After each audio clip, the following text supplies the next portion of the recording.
Hello everyone, मैं प्रदीप कुमार आगाज IAS institute के यूट्यूब चैनल पर आप सभी का स्वागत करता हूं। तो आइए आज के इस वीडियो में हम लोग बात करने वाले हैं शासन व्यवस्था से रिलेटेड यूपीएससी के प्रीलिम्स और मेंस के लिए आज के जितने भी करंट अफेयर के टॉपिक हैं हम आप लोगों के लिए लेकर आए हैं। तो चलिए देखते हैं। तो देखिए, प्रीलिम्स के लिए जो टॉपिक है वो कॉटन कैंडी और रोडामाइन बी पर प्रतिबंध है। भारतीय खाद्य सुरक्षा और मानक प्राधिकरण FSSAI खाद्य सुरक्षा और मानक अधिनियम 2006। और मेंस के लिए जो टॉपिक है वो है कॉटन कैंडी पर प्रतिबंध है और खाद्य और पोषण असुरक्षा। तो चलिए हम यूपीएससी के प्रीलिम्स और मेंस के इन सभी टॉपिक के बारे में पूरे विस्तार से चर्चा करते हैं। तो देखिए चर्चा में क्यों है, आइए समझते हैं। तो देखिए, हाल ही में हिमाचल प्रदेश ने संभावित खतरनाक रंग एजेंट रोडामाइन बी की उपस्थिति के बाद कॉटन कैंडी या कैंडी फ्लॉस के उत्पादन, बिक्री और भंडारण पर 1 वर्ष का प्रतिबंध लगा दिया गया है। यह प्रतिबंध कर्नाटक, तमिलनाडु और गोवा जैसे राज्यों की कर्ज पर है, जिन्होंने हानिकारक रंजक एजेंटों पर समान प्रतिबंध लागू किए हैं। इन कृत्रिम रंगों से युक्त खाद्य पदार्थों के सेवन से कैंसर सहित दीर्घकालिक स्वास्थ्य जोखिम उत्पन्न हो सकता है। तो चलिए अब हम लोग कॉटन कैंडी क्या है, आइए इसके बारे में जानते हैं। तो देखिए, कॉटन कैंडी जिसे कुछ क्षेत्रों में कैंडी फ्लॉस या फेरी फ्लॉस के रूप में भी जाना जाता है, एक प्रकार की स्पंज शुगर कन्फेक्शनरी है जो आमतौर पर कार्निवल मेलों और मनोरंजन पार्कों में बेची जाती है। इसे चीनी को गर्म करके और द्रवीभूत करके बनाया जाता है तथा फिर इसे छोटे छिद्रों के माध्यम से घुमाया जाता है, जहां यह लंबे तंतुओं के रूप में ठंडा होकर फिर से जमता चला जाता है।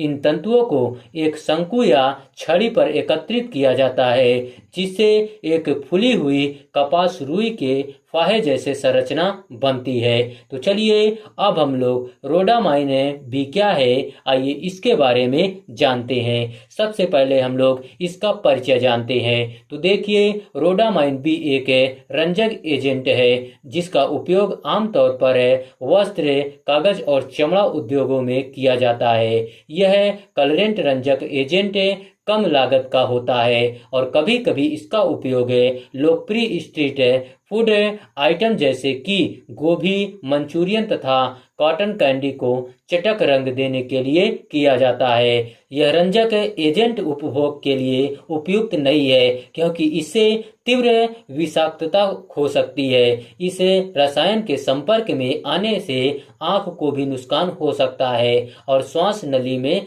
जलन हो सकती है। जबकि विश्व स्वास्थ्य संगठन द्वारा कैंसर कारक एजेंटों की एक सूची तैयार की गई है, जिसके अनुसार इसे मनुष्यों के लिए कैंसरकारी के रूप में वर्गीकृत नहीं किया जा सकता है, किंतु चूहों पर कुछ अध्ययन हुए हैं जिन्होंने इसके कैंसर जन्य प्रभाव को दर्शाया है। तो चलिए अब हम लोग खाद्य उत्पादों में उपयोग के बारे में देखते हैं। तो देखिए, इसे आमतौर पर खाद्य उत्पादों में नहीं मिलाया जाता है।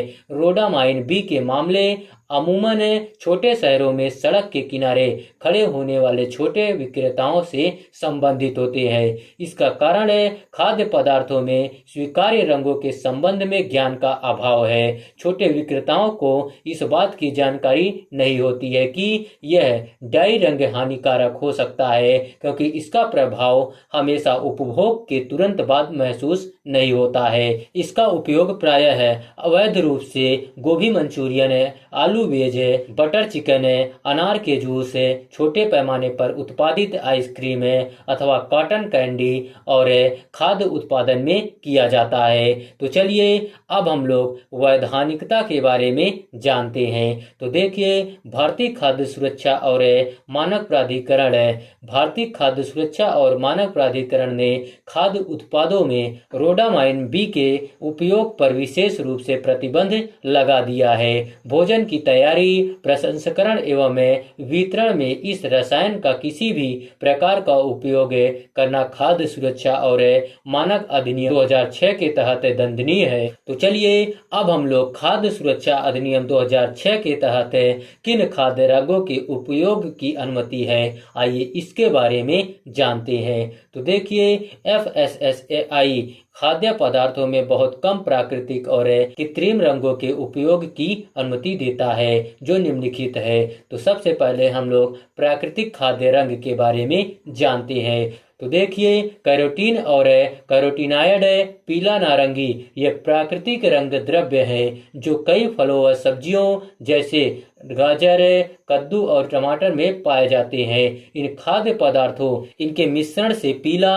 नारंगी और लाल रंग प्राप्त होता है। क्लोरोफिल हरा, क्लोरोफिल पादपों के हरे रंग के लिए उत्तरदायी वर्णक है। इसका उपयोग प्रायः प्राकृतिक खाद्य रंग एजेंट के रूप में किया जाता है। राइबोफ्लेविन पीला, राइबोफ्लेविन जिसे विटामिन B2 के रूप में भी जाना जाता है, एक पीले रंग का यौगिक है जो विभिन्न खाद्य पदार्थों में पाया जाता है। इसे कभी कभी खाद्य रंग एजेंट के रूप में भी उपयोग किया जाता है। कैरेमल कैरेमल एक प्राकृतिक खाद्य रंग एजेंट है जो चीनी को गर्म करने से प्राप्त होता है। कैरमलाइजेशन की डिग्री के आधार पर इसका रंग हल्के पीले से लेकर गहरे भूरे तक हो सकता है। एन्नाटो नारंगी लाल एन्नाटो एक प्राकृतिक खाद्य रंग है जो अचिओड पेड़ के बीजों से प्राप्त होता है। यह खाद्य पदार्थों को एक नारंगी लाल रंग प्रदान करता है और आमतौर पर इसका उपयोग पनीर, मक्खन एवं अन्य डेयरी उत्पादों में किया जाता है। केसर केसर एक मसाला है जो क्रोकस सैटाइवस पौधे के फूल से प्राप्त होता है। यह अपने गहरे पीले रंग के लिए जाना जाता है और दुनिया के सबसे महंगे मसालों में से एक है। करक्यूमिन पीला हल्दी से करक्यूमिन हल्दी में पाए जाने वाला मुख्य सक्रिय यौगिक है।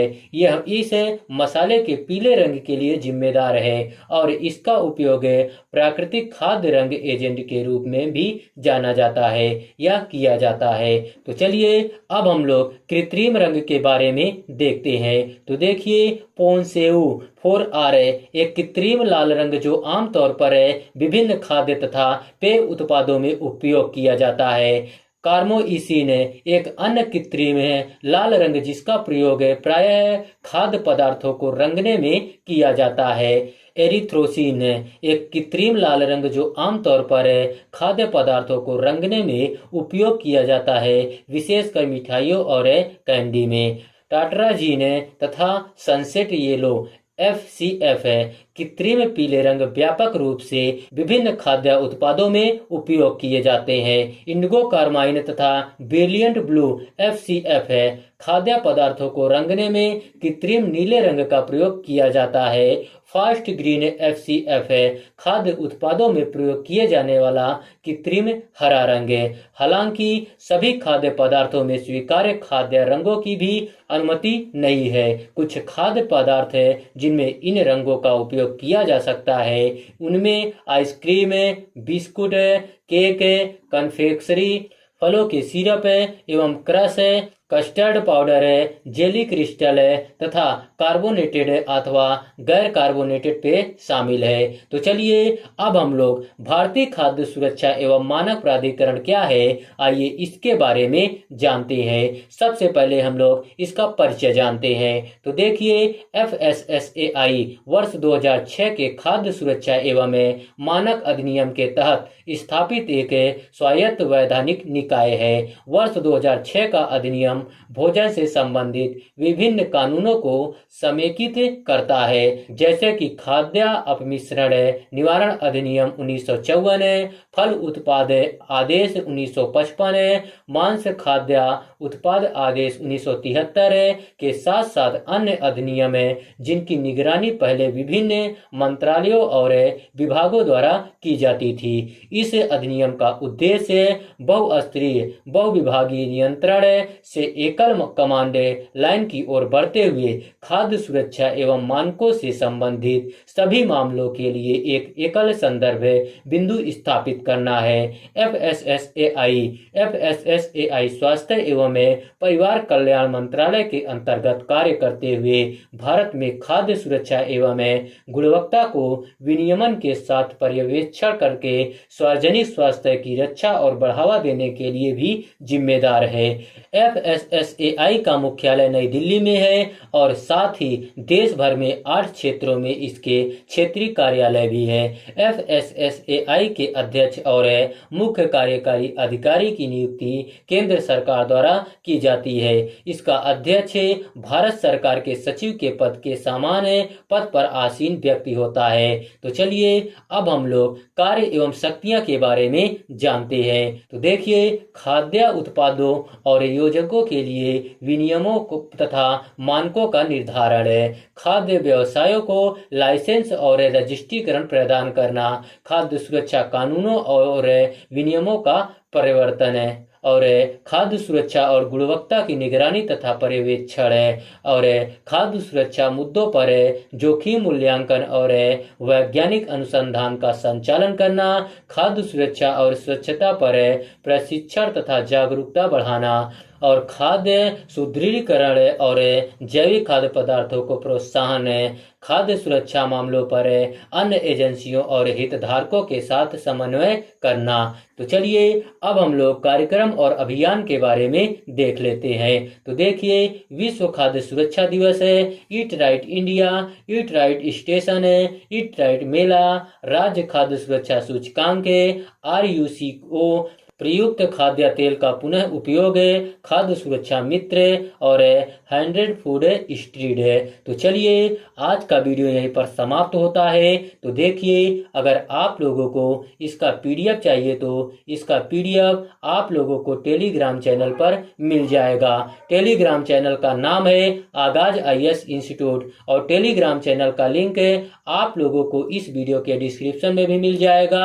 आप लोग यहाँ से भी जाकर टेलीग्राम चैनल को ज्वाइन कर सकते हैं और PDF डाउनलोड कर सकते हैं। तो चलिए अब हम लोग मिलते हैं नेक्स्ट वीडियो में। धन्यवाद। Keep learning, keep growing.